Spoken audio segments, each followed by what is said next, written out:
Hello! Aujourd'hui, on se retrouve pour une nouvelle vidéo, mais cette fois un peu plus réflexion que pratique comparé à la semaine dernière.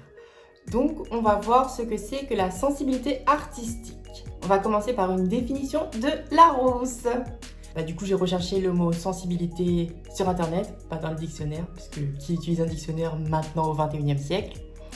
Alors, la sensibilité d'après Larousse, c'est l'aptitude d'un organisme à réagir à des excitations externes ou internes, ou aptitude à s'émouvoir, à éprouver des sentiments d'humanité, de compassion, de tendresse pour autrui.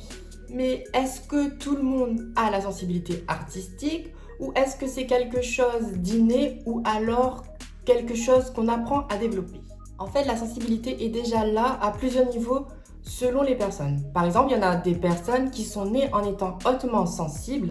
Ils sont plus réceptifs aux odeurs, aux bruits, aux lumières, au toucher, aux ambiances qu'il y a autour de lui. Il reçoit et assimile beaucoup plus d'informations de façon plus intense et plus profonde ce qui l'entoure.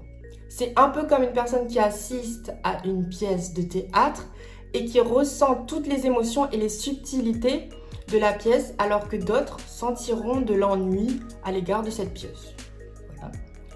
Pour d'autres personnes, la sensibilité artistique, ça se traduit par l'aptitude à gérer l'inconnu et la tolérance à l'ambiguïté, la capacité à surmonter les obstacles, la facilité à réorganiser les concepts pour résoudre des problèmes, du fait d'une indépendance, d'une liberté d'esprit. En quelque sorte, c'est user d'ingéniosité pour se sortir des problèmes qu'on rencontre dans la vie de tous les jours. Alors, comment on peut expliquer cette sensibilité?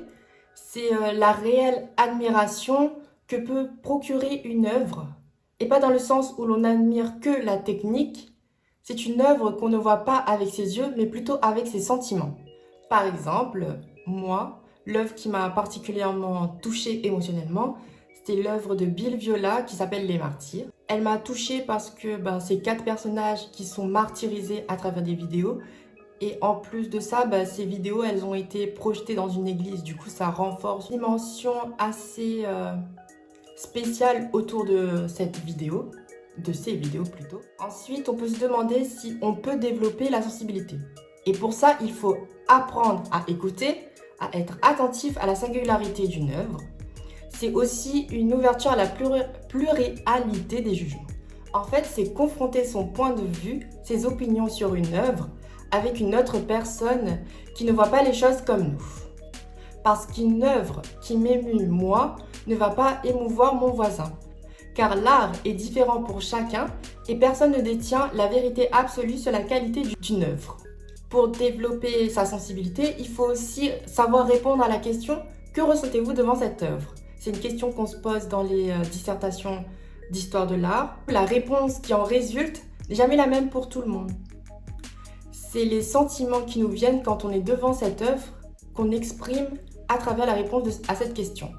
Par exemple, moi je ne ressens pas grand-chose vis-à-vis de Mona Lisa, alors qu'une grande partie de la population admire cette œuvre de Léonard de Vinci.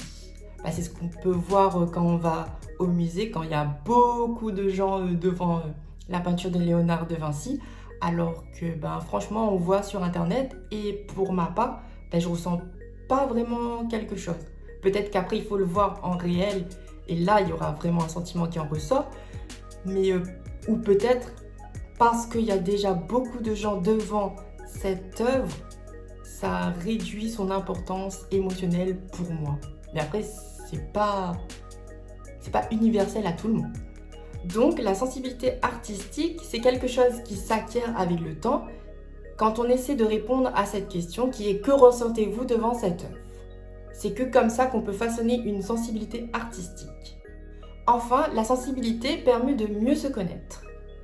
Non seulement elle nous permet de vivre une œuvre de manière personnelle, mais en plus, elle nous aide à mieux considérer et à accepter nos sentiments.